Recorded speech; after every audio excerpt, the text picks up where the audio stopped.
What's going on, everybody? I am here with another last minute but wonderful deck profile with Mr. Ruben Panoranda. And congratulations. What did you place at the Coastal Games South Florida Duelist Nexus Regional? I got a 6th place. Nice. What did you play and how did you feel about the event? I played my deck from Nats. It was a lot of fun seeing all my friends. Honestly, I don't get to play Yu-Gi-Oh! A lot anymore. Seeing friends like Nikolai behind the camera, Kamal, Gabe, Hani, Chris, Gio, like everyone, Ferdella. Like it was just a great time playing Yu-Gi-Oh! Like I miss this. Nice. Great community. So before we get into it, any shout-outs? Yeah, so everyone I just talked about, huge shout-outs to all of them. Huge reason why I play Yu-Gi-Oh! Still. Come down to test more, to like hang out, than to play Yu-Gi-Oh! So they're a big driving force in that. All my friends back at home, my parents for letting me play this game, and everyone that was at Cool Stuff. I appreciate all of you. Alright, so let's get right into it. Alright, so starting with the main deck, you got 3 blue, 1 jet, 1 red, 1 carrot, and 1 starter. So this is like more of the standardized sprite engine for a non-pure sprite deck. Obviously blue's the best one. It's basically like a Brave engine if you want to look at it that way, where like blue just gets you like an Omni Negate in a way where you can choose which one it is, or you can get jet, which gets you the Omni Negate as well and gives you like the additional body. And then if you do it that way where you just get jet, it just turns into 2 negates. So technically it is the Brave engine that way, and that's the way I'm looking at it in this deck. It's not really, main focus is just to help you play through cards. Next, 3 Rex, 3 Fossil Dicks. As you can see, it's the Runick for high version. I think this is the best version of the Runick deck at this point. The sprites are just additional extensions for this, but the for higher cards really complement the Runick cards just because a full roll allowing you to draw on your opponent's turn and your turn the same way Fountain does, so they complement each other by drawing into each other's resources, which is really good. And then this being level 2 and just like being a broken like custom card, it has 2 broken effects, allows you to really like abuse the sprites as well, so it has really good complement engines. And then the like cards you don't really want to draw are fine if you draw them in like pairs with like these, or if you draw them with each other. So this is like obviously the best one. These aren't bad to draw. People consider them breaks. I just consider them like engine cards. Like this is more like drawing like a Rubik and drawing like an Alec. Like that's the way I'm seeing like in the form of like BAs, because this deck kind of like reminds me of that, where all the cards are semi-replaceable. And then the 2 bricks. For a while I was just running this card. You need this card for a couple of specific combos, especially when you're 2 log, and then for follow-up a lot of the times, because when people realize that they can just pass on your board, you want to be able to establish more disruption. So getting this as either an additional disruption or a card to pitch for Raphael's negate is really important. And then you can also add it back off from the graveyard with Rex, which comes up a lot.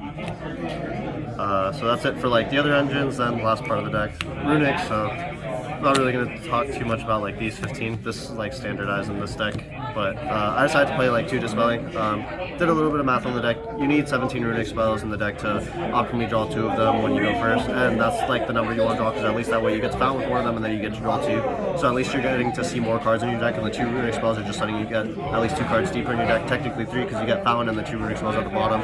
So when you open 2 Runick spells, you're just like cycling through 3 cards in your deck. So I thought it was really important to do that while putting a level 2 on the field. And then obviously 2 Fountain. And then, so that's 37 cards. I feel like these 37 cards are very standardized. The like real difference in like the decks would be right now.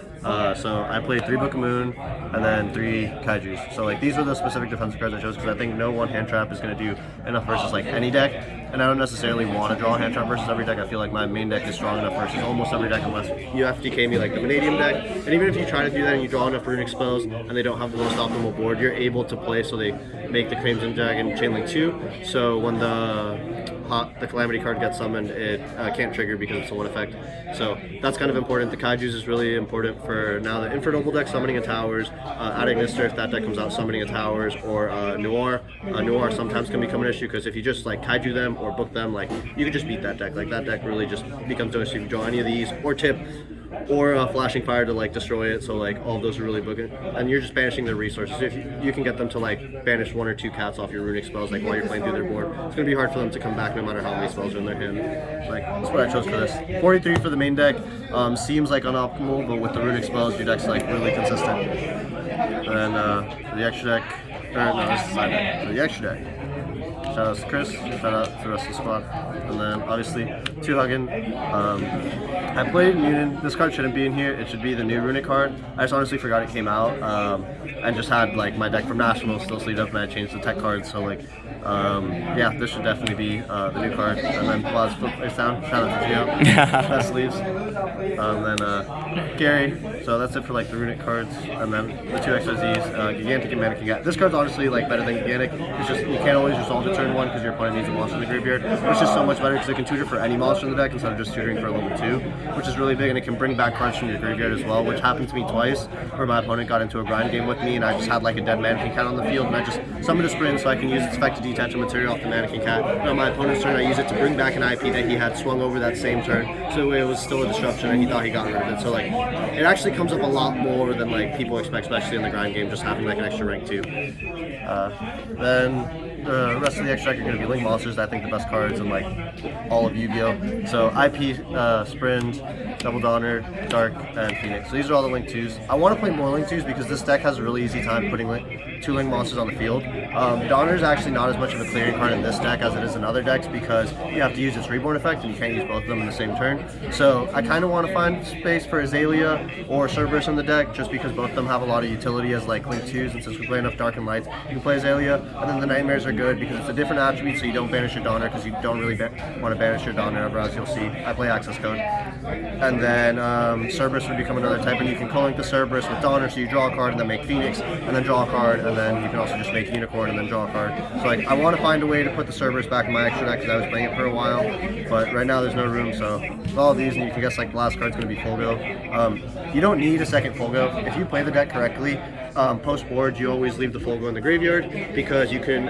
play around Dark Rule unevenly that way. So plays around evenly by leaving your Fulgo in the graveyard. That way, if they even leave, you leave it found, you can still bring back your Fulgo. And when you pop a card, you still get an upstart off of Fulgo. Even if you're not drawing 3, it's at least good enough, and that way it's not going to banish for sure. It plays around Dark Ruler because if they Dark Ruler your field, you still bring it back. Same thing. Now you're going to be able to draw 3 instead of 1 because you still have your Fur Hires on the field. And then it plays around Fenrir as well. So you just have to be smart about it by only playing one Fulgo, but I definitely don't think you need another one.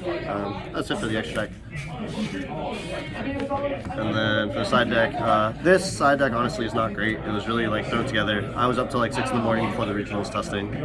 So 3 Joel, 3 Ash, and 3 Nib. So like I was saying, like I don't think singular hand traps are like good enough. So like I don't think like these were necessarily great. I was playing Ash at Nationals, so I was like, this is fine. And, like the side deck, I thought, okay, I need a high impact card to play Nib. I think Nib is like actually not great versus a lot of decks this format. So like I wouldn't main or side, like it's not good versus the mirror match most cast players are playing around. It's not good versus Pearly. Like it's okay versus Manadium if they can't put up the Baron early, but like sometimes when you Nib them, they can still end on like 3 disruptions. So like the Nib isn't like doing enough. So like if I'm gonna use one card, I'd rather it be like more effective. So I have to figure out what I'm gonna do with this slot. Ash was okay. It's also good. Like it covers Labyrinth. As you'll see, I don't like play any backward destruction in my side deck besides Harpies. So like I wanted more coverage for Labyrinth, but I thought like Ash would be fine. Also covers Branded. So that's why I chose these. Droll Hut needs no explanation. Then yeah, 1 Harpies.